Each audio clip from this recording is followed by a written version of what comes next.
Kelly, we're welcome to have you. We're welcome to have Julian. We're welcome to have Claire.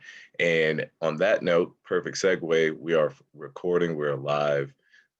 So I want to welcome all of our attendees to the final installment of the Sports Biz Camps Women in Sports, episode 3. We have a great panel for you.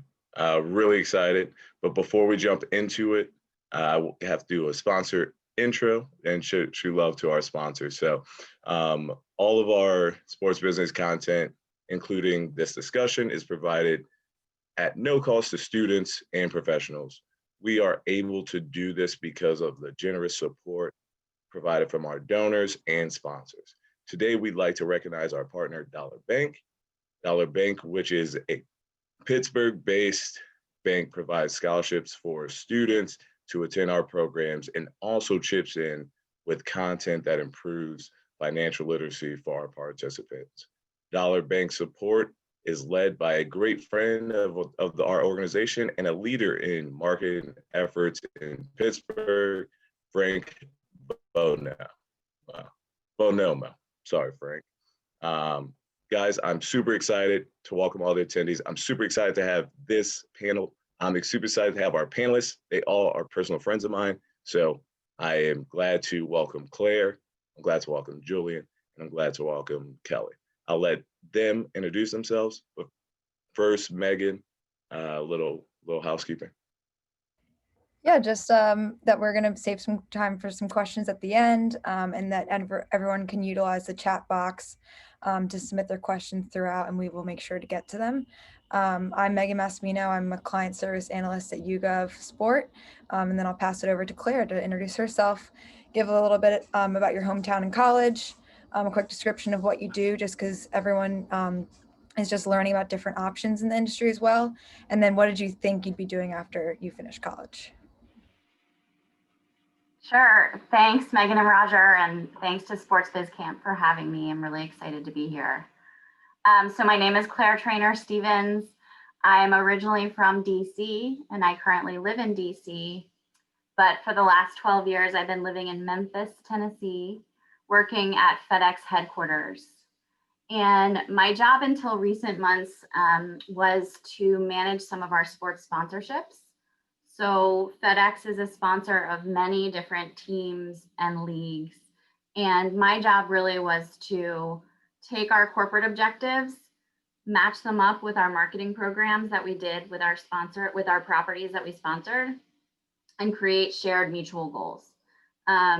It's a great job. I love it. I've recently taken a new role, which allows me to keep my hand in sponsorships, but also allows me to work on advertising and brand management. Let's see, I went to Duke, didn't even take a marketing class. So the lesson there is you can pivot and swerve and take all different roads in your career. What was the last question, Megan? What I wanted to be when I... What did you think you were going to do after you finished college? Got it. I thought, I shot low and thought I was going to be a Supreme Court justice. But then I realized at some point how much reading they have to do. So I shifted gears. I did a little stint on Wall Street, and then switched into sports marketing, where I worked at the NBA in New York, and then on to FedEx. Great, thanks, Claire. Julian, do you want to go next? Sure, absolutely. So Sillian Forbes, I grew up in a suburb about 45 minutes outside of Manhattan, and I'm still here, so clearly not much traveling in my current life. I work for a company called Home Team Sports, and we are the B2B arm for all the regional sports networks across the country. So we partner with both the networks and the teams to really bring that national opportunity to the brands that want to connect to fans in each of these markets.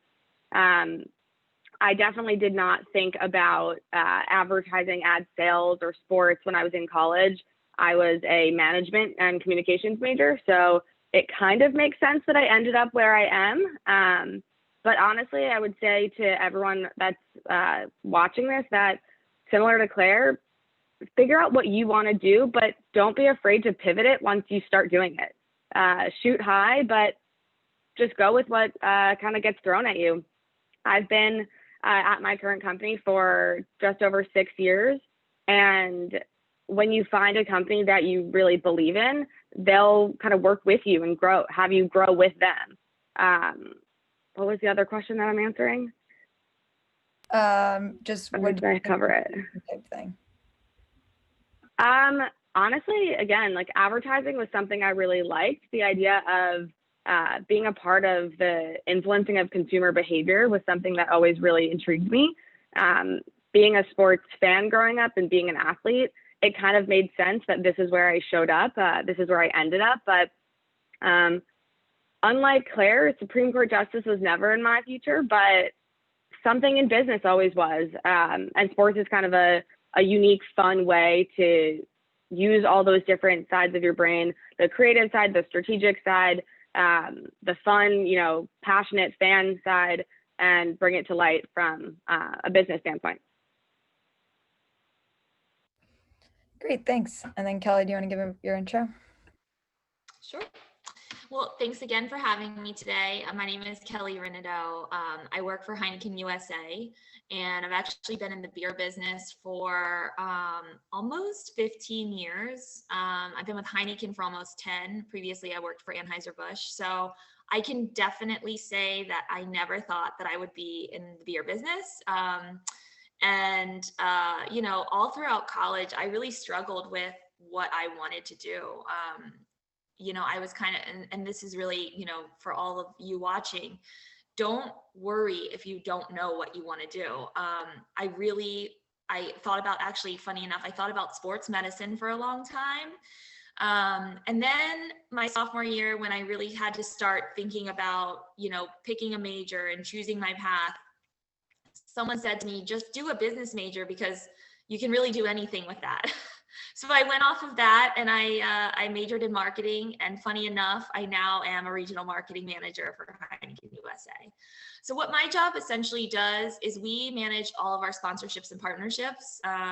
So from a local perspective, we work directly with Georgetown University and Georgetown Athletics. We also sponsor DC United. And I really manage the activation of those sponsorships locally in several markets. So I cover what we call the Chesapeake Zone, which is Maryland, DC, Virginia, Delaware, PA, and Ohio. I live in Maryland. I grew up in Maryland, never really moved, but I went to college at James Madison University. And I really feel like that was an integral part of my, really my career path, because I learned a lot through the business program there, and it's a great business program. But yeah, so that's kind of where I'm at. I not only manage the partnership side, but I also help support our internal sales team and our distributor partners. So I really help communicate our marketing strategy, our programming to the sales team to then go out and sell into bars and restaurants and into chains and grocery stores, so that when you walk into a store to purchase your beer, you see some offers on Heineken, or you see a college football playoff poster that's advertising Dos Equis. That's really what I do. I help to communicate that information out so that our sales teams are prepared with the tools that they need to go sell. I think I answered all the questions. But yeah, that's me in a nutshell. I love the fact that intros, you guys dove right into the subject matter. And for our audience, the subject matter is building your personal brand and learning from setbacks. And I truly appreciate it. And we have such a wonderful panel. And you know what, with me being so excited, I forgot to introduce myself. So for the audience members who don't know me, my name is Roger Jones. I am the Director of Corporate Partnerships at Georgetown Sports Properties, which is a division of Fox Sports, which is a division of Home Team Sports, which is why Jillian and I know each other. So, but enough about me. It's not about me. It's about the audience members and you panelists. And I'm looking forward to ask you guys questions and just hearing, what you guys' experience are. And, I'll start off with you, Jillian. since you and I are acquainted. And I guess my first question, is, for a lot of people just starting their careers and looking to build their personal brand, like what does that entail? Building your personal brand, and obviously our other panelists, once Julian is done, feel free to jump in and give your opinion and advice. Yeah, absolutely. So I think first and foremost, I would say that the concept of a personal brand, I think, 5, 10, 15 years ago felt a little bit disconnected. But now with social media, I think there is a little bit of a closer relationship to what a personal brand is. So putting it in that context for a quick moment, when you think about, your favorite company or influencer, they have a pre-curated, established aesthetic. They know how they want to interact with their customers, or if you're an influencer, with your follower set. If there's any sort of social and environmental causes, what makes them different. Those are all things that go into what a brand or an influencer makes their own brand. And it's the same as setting your own personal brand. It establishes who you are, and it establishes what others can expect from you or when they engage with you. So I would say for the attendees out there, ask yourself, what do you want to be known for? What are your strengths? What are you passionate about? What makes you unique? And then I would say, like everything, while you always want to put your best foot forward in everything that you do, business or personal, be authentic. You're the only version of you that you can ever be. And it sounds kind of silly, and I'm sure you've been told to be authentic before, but above all else, I think that, to me, when you know your personal brand and you are truly living the life that your personal brand is, you're going to be the most successful, and the people that you work with are going to engage with you in the best way. Thank you for that. And I agree. I mean, I feel like more now, there's a script, right? People are writing their own script though. Claire, Kelly, do you have anything to add to that question? How do you guys, or what's your advice of building that brand, that personal brand? Yeah, I'll jump in. I actually had a really great I have a really great manager right now that allowed me to attend a workshop about 18 months ago, and it was about building your personal brand. And I just wanted to say that this is also something I struggled with for a long time, and I think you really, as Jillian said, you really have to look at the authenticity of yourself and what makes you different and what makes you stand out. And through this workshop, they encouraged us to reflect upon our crucible moments, they called them. And so as you think about your life, like what are those crucible moments? What are those things that really shaped who you are today? Maybe they were a setback that you experienced. Maybe it was something that you achieved very easily as a young child. Maybe it's something that you experienced with your family, a certain dynamic that you grew up with. So I think it's really kind of reflecting upon those specific things about your life and how they've driven you to be where you are today. And I think that really helps you understand how you stand out from others. What have you what have you accomplished? What are the obstacles that you've had to surpass in your life? And that, I think that is something that really helped me to figure it out. And that was like the key thing that helped me get there. Because like I said, it's not an easy thing to do. And as Jillian said as well, with social media, it's kind of like you look out at the world and you feel like everybody has perfected it. But that's not always the case. And I think that it's also very fluid. It's constantly changing. So something that could happen today could totally change what your personal brand is and how you reflect upon others.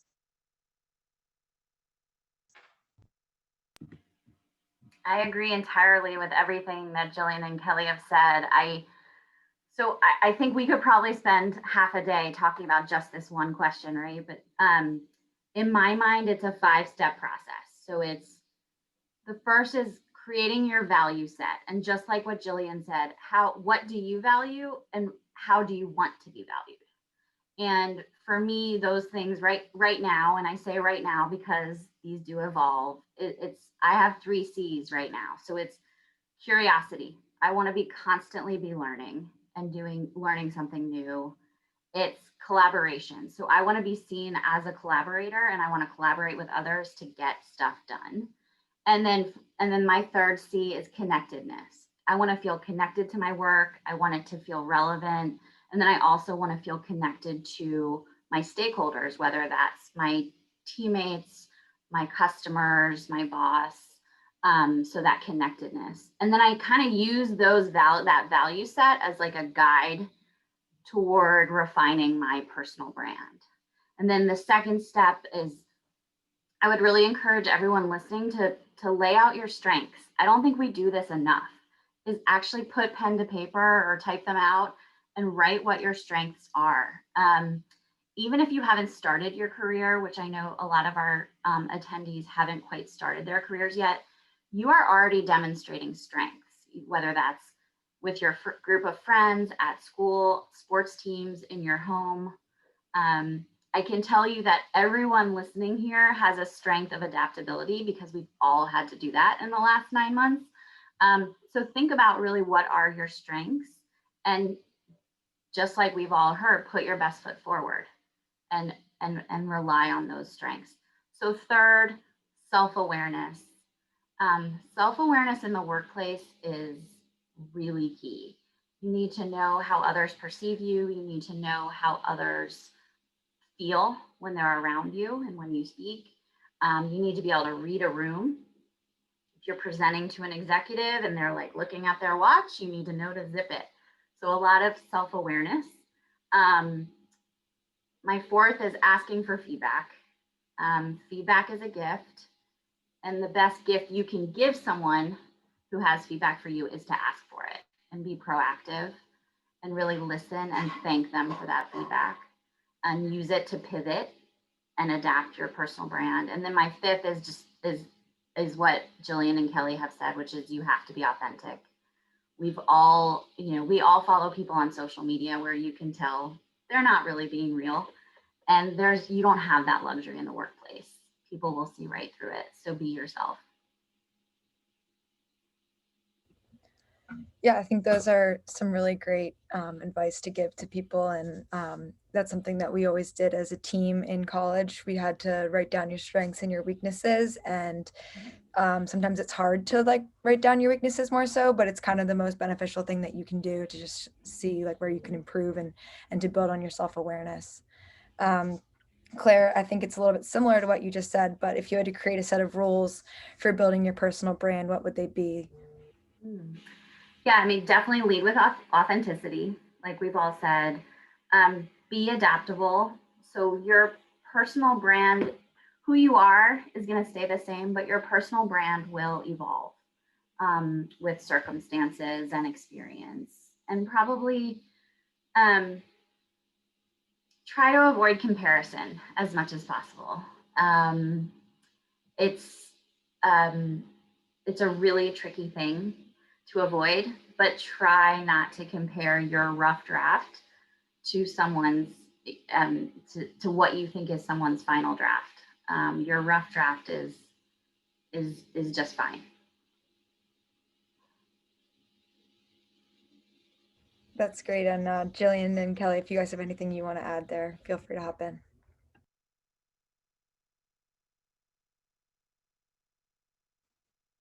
I think Claire covered it. Yeah, everything that she said, I agree with completely.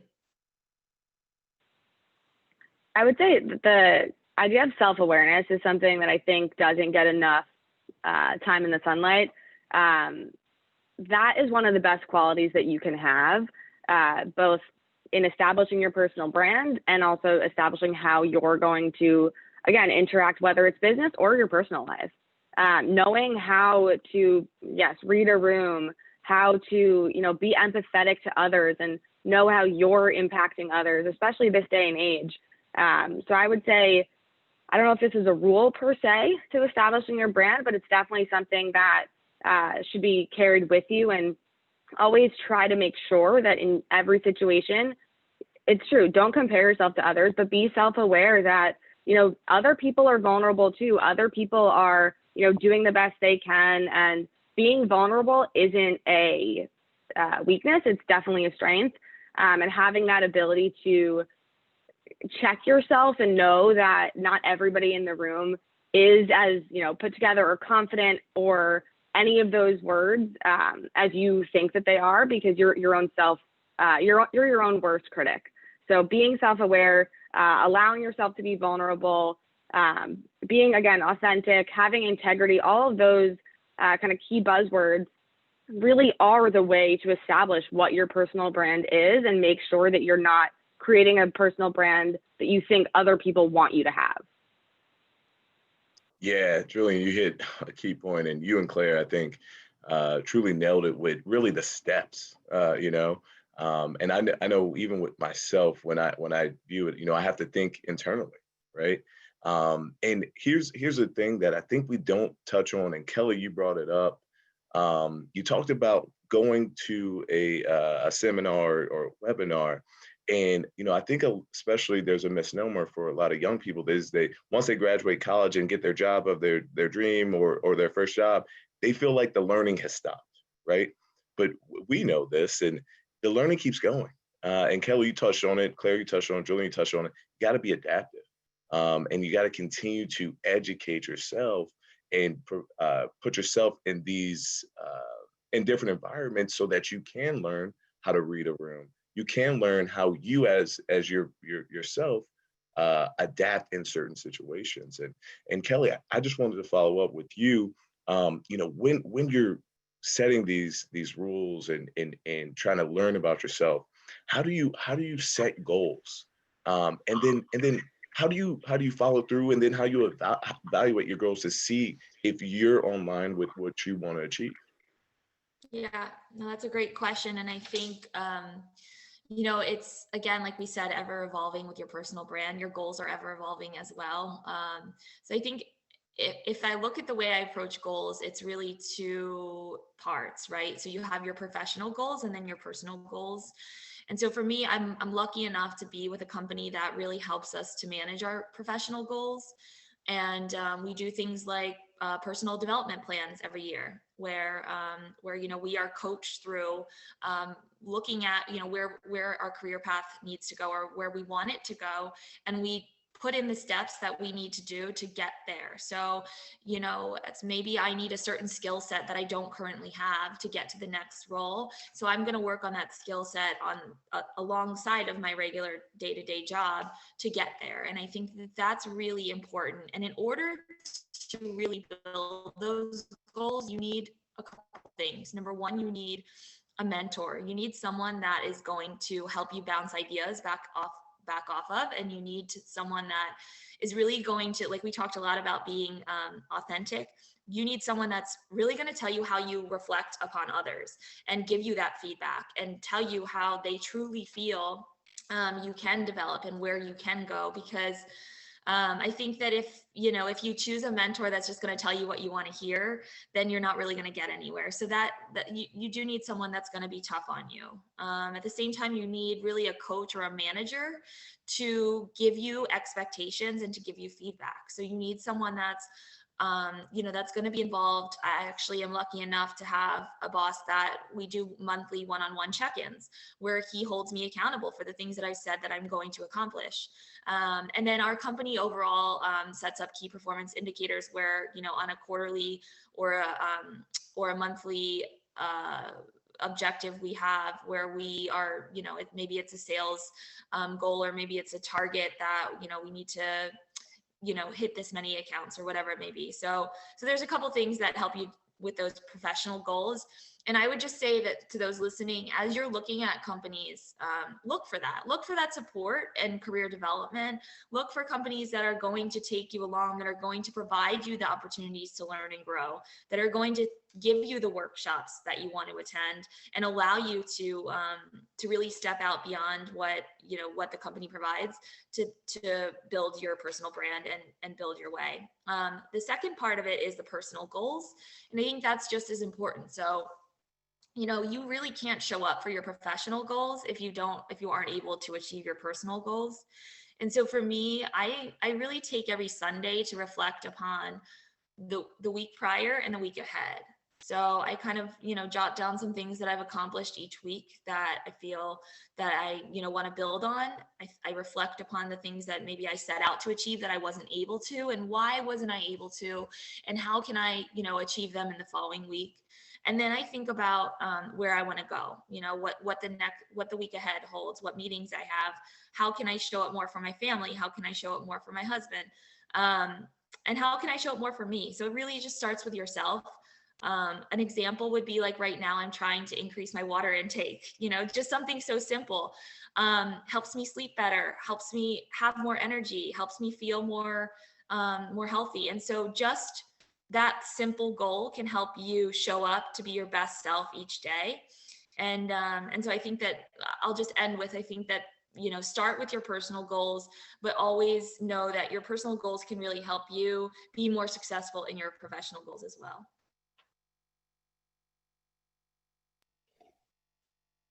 I completely agree. Claire, yeah, you look like you want to jump right in.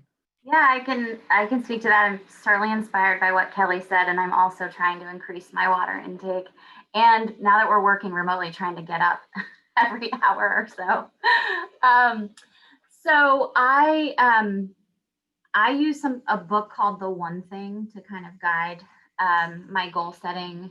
I do an exercise. I have one sheet for personal goals and one sheet for professional goals. And I create 5 goals for the year, and then 5 goals for the month that ladder up to those 5 yearly goals, and then 5 goals for my week that ladder up to the month. And I do that both personal side and professional side. It really helps me focus on what's important, because I have a really demanding job, lots of meetings, lots of emails. I could spend my entire day only responding to emails. And what that means is I'm helping everyone else achieve their goals, but not achieving mine. And so I use that one page to really help me focus, making sure I'm spending the majority of my time trying to achieve those goals. Obviously, we've already talked about adaptability. You have to be flexible. There are some weeks where I don't think I even touch the 5 goals because things come up. And certainly in our personal lives, that happens too. So you have to also give yourself some grace and think about how you can reset for the following week. And that's why I really like this exercise. It gives you a chance to kind of reframe each week.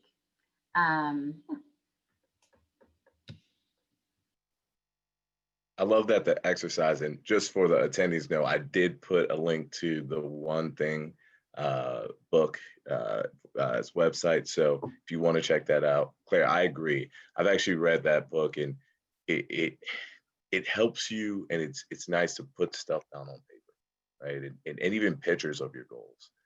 Jillian, tell us a little bit about you and what things you do to help you set your goals and then reach them. Yeah, absolutely. I mean, I think that Claire and Kelly both kind of did a great job of exploring and explaining the structure of it all. The only thing I would really add on top of it would be, give yourself a break. As Claire said, if you set 5 goals for yourself for this week, and whether it's work got crazy or, I don't know, you're stuck at home all of a sudden and a pandemic hit the whole world, things like that come up. And having the ability to give yourself a break and allow yourself to, acknowledge that not everything is perfect, and you're not the only one who feels like not everything is perfect. But the flip side of that would be, I like to live by the idea of what's that one extra thing, right? So, you make your 5 goals for the week. I think that's a really great structure for the week, the month, and the year. And I will be taking that personally because I don't do that right now, and I kind of love that. But I would say, just thinking about that one extra thing that you can do both personally and professionally. And again, it could be each day, it could be each month, but that one extra touch, that one extra thing that you can add that either will maybe satisfy a client a little bit more, help a coworker, help yourself, help a family member. It could be even honestly donating to a charity this week, and next week it's buying the water bottle that helps you drink a little bit more water. It could be big or small, but doing that one extra thing, I think, really allows you to feel like you've accomplished more than what you would have set out to initially. I was going to ask everyone if maybe they wouldn't mind sharing one of their professional goals that they set. I'm just in a new role at YouGov, and that's something that I had to do recently with my manager. And just as someone who's like just learning my new role, I didn't really know where to start with with my professional goal. I didn't even know where I was leading. And working with my manager, we were able to set a couple of good goals. One of mine is to take a lead on a client account by the end of the year. And one of the smaller ones is to lead a custom research study and help create the questions for a custom research study. So that's one of my short-term goals. So if anyone has any more professional like inspiration for goals that you guys typically set in a year, I'd love to hear. I think for me, one thing that I've tried to focus on this year is connectivity. So I stepped in March, I stepped into a role where I picked up 2 new states, which is also meaning new customers, new distributors that I work with, and a new internal team as well. And sure enough, 2 weeks later, the world decided to shut down. So I was not physically able to be present with those new clients, new teammates. And so for me, it was really about how do I connect with them and start this relationship and really integrate them into my current roles. And how do I do that from a computer? So a couple things that I've worked on is just touching base. Like I set a calendar invite to touch base and connect with certain people on my team that I feel like I may not just normally pick up the phone to call. And I think that's one thing too, for me personally, if I don't put it on a calendar, talking about goals, it doesn't happen. So I think it's actually taking that time, and we talked about one extra step, taking that time to put that on a calendar, to send an invite so you're both accountable for check-ins. So that's one for me, and that's been a big one this year. And it's funny that, you know, we're talking about connectivity when we really can't be in person, but we have found really unique and creative ways to connect. And we've had a very successful year as a team in these new markets. Yeah, I'll jump in. And again, I think connectivity should be everybody's goal, what everyone's striving to do these days. We're all sitting, for the most part, in our own individual offices, bedrooms, rooms. So connectivity for sure, I agree with. I would say for me, being a resource. So a lot of my job is working with the clients, whether they're new clients or current clients, and figuring out what their obstacles are, what their challenges are, both business line, media, marketing, all the sales goals that they have, and figuring out how best I can be a resource, a solution, a solve for them. And I think that kind of, yes, that's my job function, but it does really check out and, you know, extend to the personal side of it and the professional side from a colleague standpoint. Everyone always has something going on in their life that you might not be aware of. So being that resource for someone, whether it's just an ear to listen to, jumping on that call, or being the one to raise your hand if you see that someone seems like they're a little bit extra busy or a little bit, you know, distracted today. We all have seen on calls, you know, the toddler comes in and, you know, they're pulling or getting attention. So if you can chime in or on a call and, you know, fill in some space where someone maybe had to go on mute, or if you can, you know, reach out to YouGov and ask for a specific study because someone else is a little bit busy that day, do what you can, I think. Extend yourself, obviously not too far. You don't want to put yourself in a situation where you feel all of a sudden too much stress that you can't handle, but, you know your own abilities, know your own, you know, measurement stick of how you feel, and then be a resource to others to help people get to the same spot.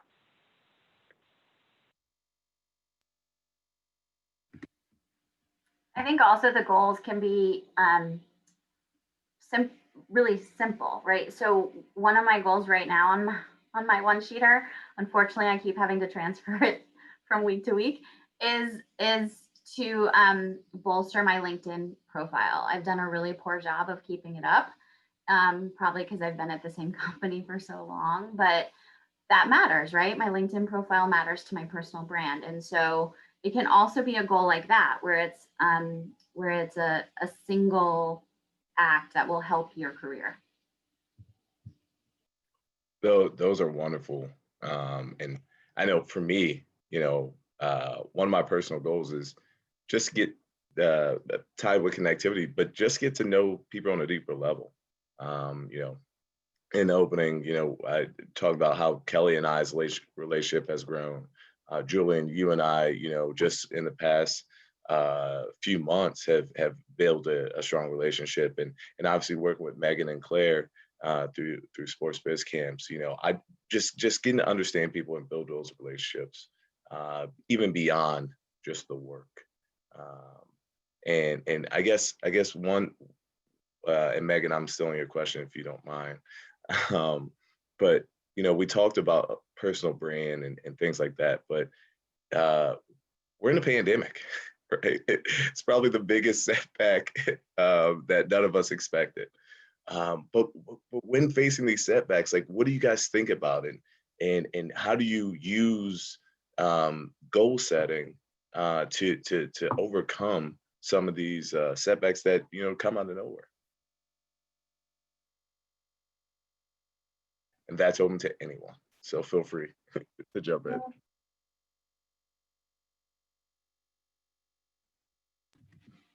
It's a tough one. Nobody wants to jump in because we're all like, oh, this year has been really, really tough. We don't like to reflect on 2020, Roger. But no, I think I spoke to it earlier, but obviously I work with people day in and day out selling on the streets. So March 15th, whatever it was, my world was completely turned upside down. And we had to learn how to adapt, and we had to adapt very quickly, because not only did we not have people that were able to go out and see our customers, but we also have a 3-tier system in our company, in the beer business, where we work directly with distributor partners, and they're still out there on the front line every day at retail, selling our brands, delivering our product so that consumers can pick it up in store, can drink it in a bar, and we're all sitting from our computers. So it was really challenging because we kind of felt like we weren't being supportive. At the same time, from a Heineken USA perspective, our direction from our task force was, you are not able to leave your house. So we had to really start to manage how we manage our distributors. And where before we have really been hand in hand with them in the process, we had to still continue to show up and be supportive, but from our homes. And when you're in sales, that's really tough to do. So I just say that we worked as a team to think about ways that we could help them. We supported meals for the sales team and delivery teams. We jumped on calls to talk about our priorities and help give them the tools that they need. We readapted our entire point of sale strategy, which is where we ship items directly to our distributors to then take out to retail. We cut a lot of those orders because we knew that they didn't have the funds to actually go out and pay for those things at the moment. Everybody was a little strapped for cash. So I just say that, we all experience setbacks, but I think that if I reflect on the biggest challenge for us as a company, it was that.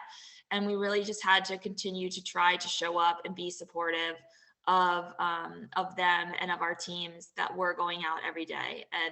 And that part was really tough. Yeah, I mean, I would definitely, in a adjacent way, having everyone be stuck at home. And for me, a large part of my role is developing relationships with others. And most of that is done in person. So having, the technology barrier and the geographic barrier and having to overcome that was definitely a setback that I think no matter if you're a high school student, a college student, you've been working for a couple of years, you've been working for 20 years, this is a different way to be. And we all had to quickly adapt to who we were going to be in this new world and how we were going to, still successfully help our distributor networks or, help find people to network with or for me personally, it was how I was going to build relationships with folks that I've never actually sat in the same room with. And I think acknowledging that we are all in the same boat, that if you have the person's email address, reach out to them and say, I know I would have loved to meet you in person, but I can't. And I'd love to learn, for you guys that are students, I'd love to learn about what you do, or, what roles and opportunities you have from an internship standpoint, or from a, entry level standpoint. Asking that question and making yourself, as relatable and as affable as you possibly can, even though you're just a small box on the Brady Bunch screen. That's the way to kind of overcome what that setback could be. And again, if you are your authentic self and you figure out what your personal brand is and make those goals that are, reaching out to one extra person, or figuring out one new thing that you're going to use as your differentiation. I had a friend the other day, a colleague, that said for meetings, they wear a particular funny shirt. It's a tuxedo shirt, and they think that it's a really good way to, introduce themselves, establish who they are as someone approachable and, someone that is relatable and silly and funny. And yes, this is business, but I'm also a person sitting in my living room. So I think that, finding ways to get past the fact that geography is a challenge right now and in-person meetings is a challenge right now, I think is, the best way to take this situation and find a way to find that silver lining, really, in being forced to operate in a Zoom world.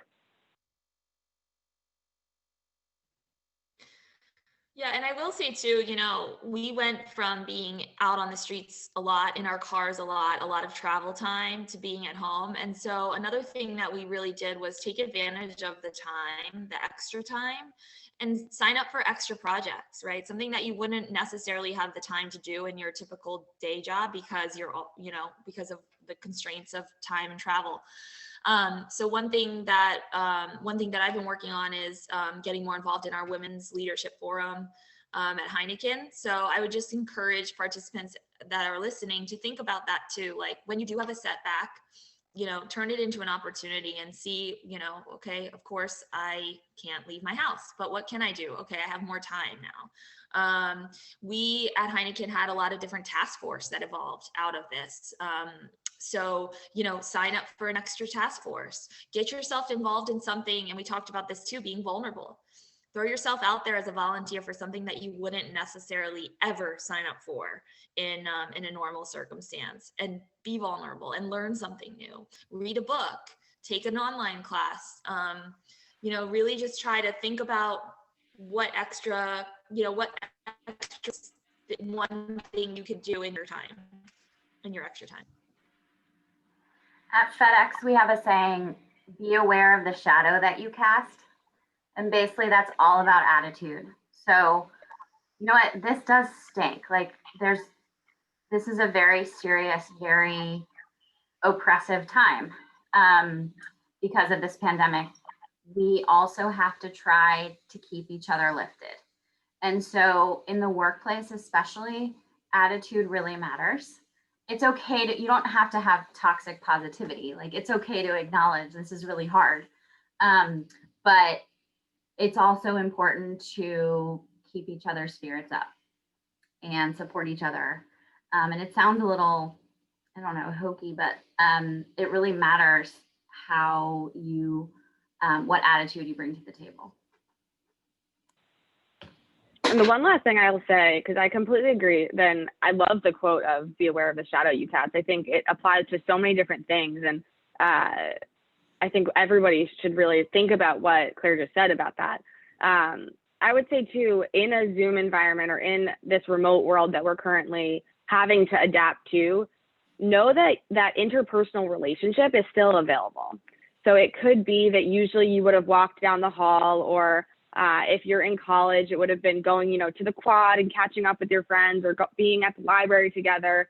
Know that just because you're in two different places, that connectivity, that ability to, misery loves company. People say it all the time, but it's true. Everybody can be vulnerable, have a minute to get on the same page and say, wow, I really wish that classes were in person, or, I'm really struggling with not having the ability to ask my teacher a question in person, or, reach out to a client and have them meet me for a cup of coffee, because that's the best kind of relationship that you develop.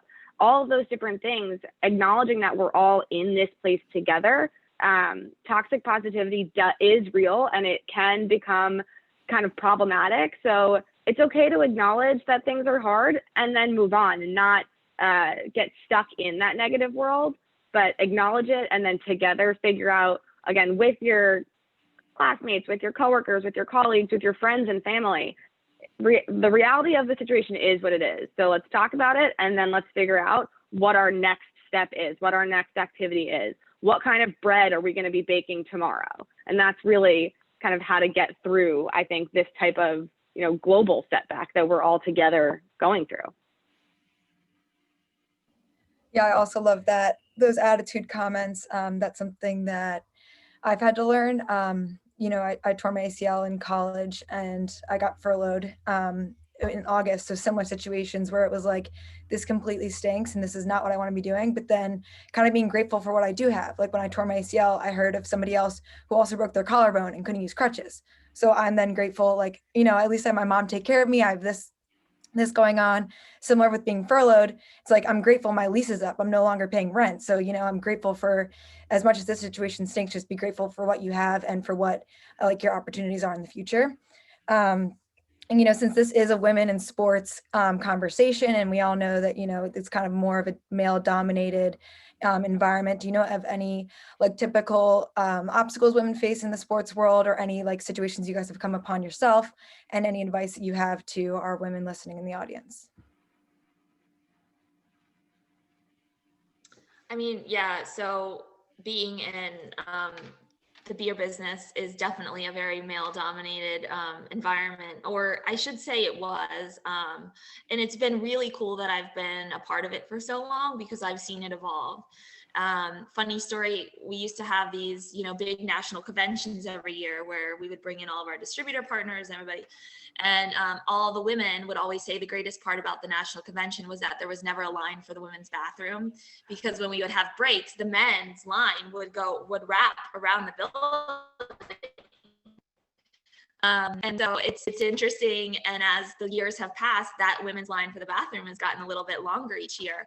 But I will say this, I heard this once, and I think it is true. A lot of times, and sorry, Roger, I'm gonna throw this out there. A lot of times I think that men do tend to sign up quicker to look at a career goal without thinking about whether or not they're really qualified to do it.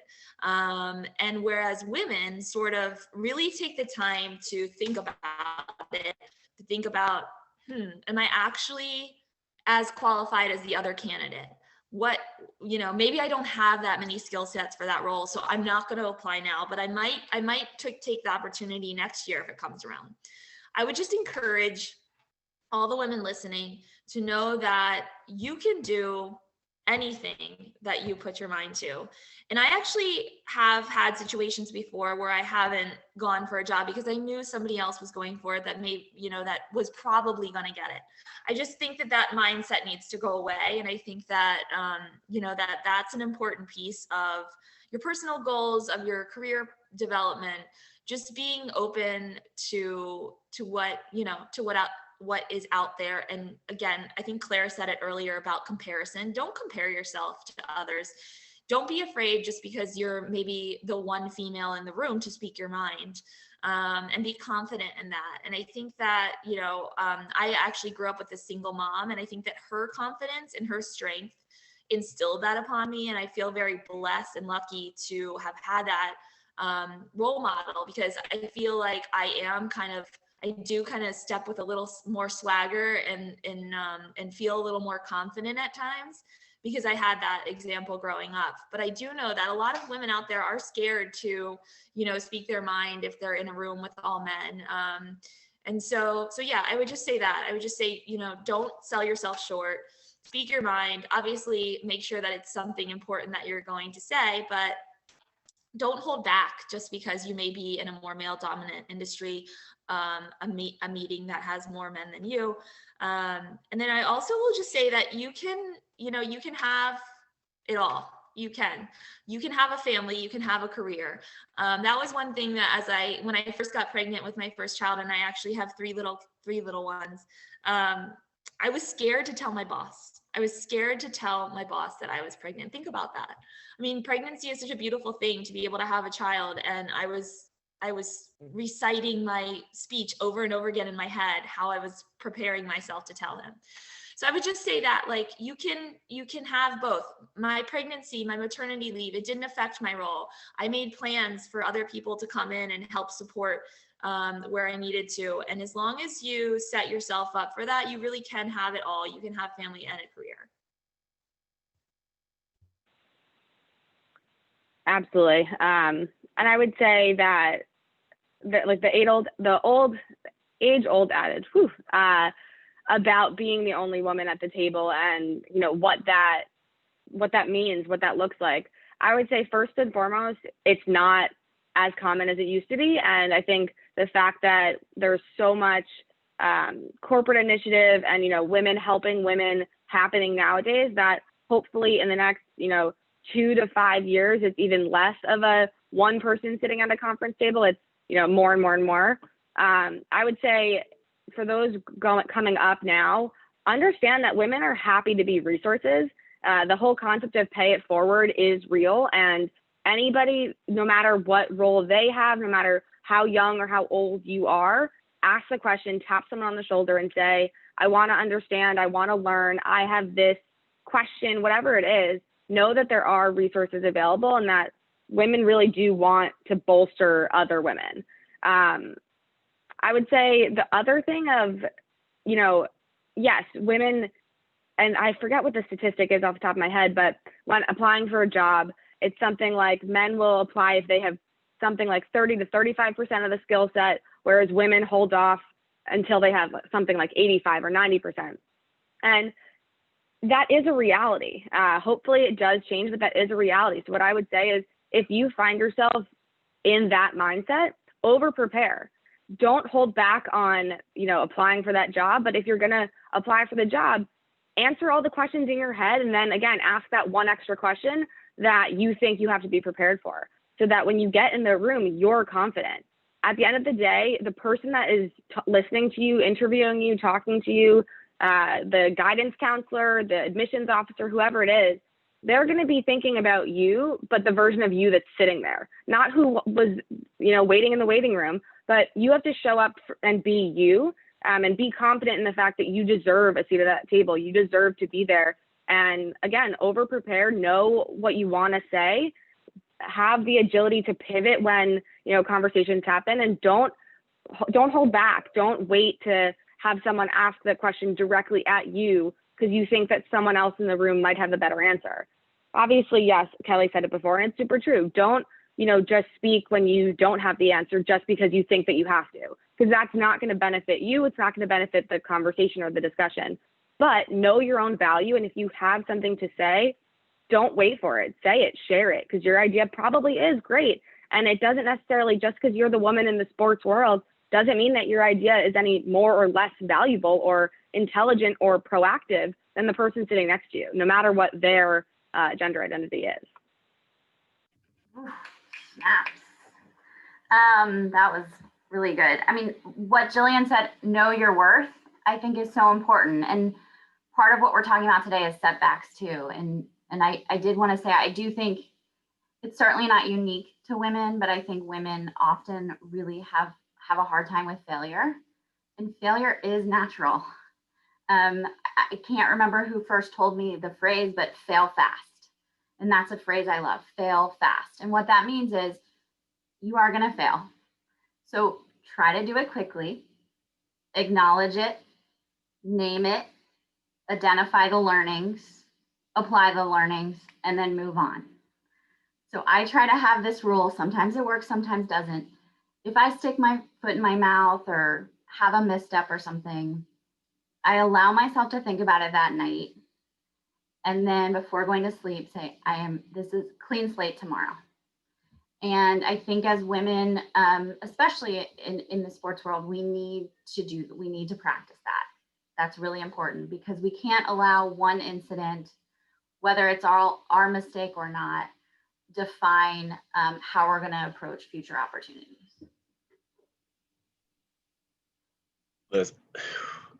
So for those who know, my fiance, she's a pediatric nurse, and I think Kelly, you know Dana, and I always say, like, I could not do what she does, and the advice that Claire, Jillian, Kelly, and even you, Megan, gave, for me, I was raised by a single mom raising 4 boys. So, she's the strongest woman that I knew until I met my fiance. And yeah, you guys represent what women should look up to, and young women. So for those in the audience, there are strong women. Find them on LinkedIn, interact with them, ask questions, and just looking at our time, and I'm sorry, Mike, we won't be able to get to your question, but what I really want to do to close out is ask each of you to give 45 seconds to a minute, last advice for our audience. What do you want to leave them with? It could be one word or a small phrase. I know we've had a lot of good zingers, so I'll shut up right now and let you guys go ahead. Claire, you can start us off. Okay. Thanks, Roger. I would say you are the CEO of your career. You are a CEO. You are in control of your career. You're not in control of absolutely everything, but you can decide how you present yourself. You can decide how you handle setbacks. You can decide where you want to work and where you don't want to work. And you can decide how you show up every day. And you are the CEO of that.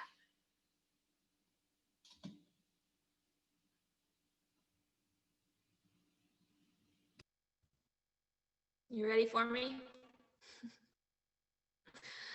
I was just gonna say, I love that, Claire. I love what you said, and I think that's important. I think for me, it's like setting a clear vision. Set your vision, put your mind to where you want to be, think about the future, and don't compromise. Don't accommodate others in your path. Don't sell yourself short. Keep your eye on the prize and pave the way to get there. And if the road kind of goes a little crazy sometimes and you feel like you're off course, don't lose sight of that end goal. And like I said, just find the way or make the way, is something that I say a lot, and it really resonates with me. But I would just say that, and we said it earlier, but and I heard this in my personal brand workshop, and I love this line, but be unapologetically you. Show up as authentic as possible, and do not apologize for who you are, where you came from, and how you want to be, who you want to be.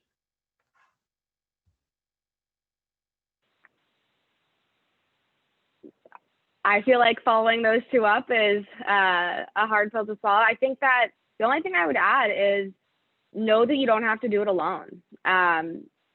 There's always so when we're young, we're taught that in school you raise your hand and then the teacher comes over and helps you figure out what the question really asks you, or kind of helps you get where you need to go.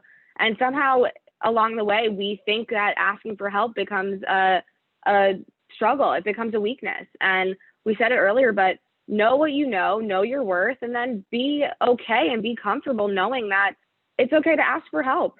And again, it's really hard when you're starting out in your career or you haven't gotten to even that first job yet, knowing what you want to do. That's okay too. It's okay to go on an interview or have an informational and ask what the other person, how they grew up, how they get to their job, what they like, what they didn't like. Be okay talking about yourself and being vulnerable, because at the end of the day, asking for help is a good thing. Knowing what you don't know is a good thing. It's okay to not know everything. It's actually a good thing, because it means that you shouldn't live on an island operating on your own way. Everyone's part of a team. And being part of a team is, knowing what you know, knowing what you don't know, and then figuring it out together. I think that was all great advice. And if I could add to it, I think Roger hinted at it a little bit and Jillian mentioned it. For all the attendees here, like please reach out to any of us on LinkedIn and network with us, because everyone on this call is willing to help and willing to give advice to the people in the audience if they ever need anything in the sports world, if they want to learn more about what we do individually, or if they just want to know anything on a more generic level. I just want to thank all the panelists. I think this was a really great conversation that we had. And I do want to also thank Frank Bonomo and Dollar Bank for their continued support. Thank you to everyone who's joined us for our 3 conversations on women's in sports. And we'll see you for our next conversation. Thank you guys. You guys have a wonderful day. Thank you. Thanks, guys.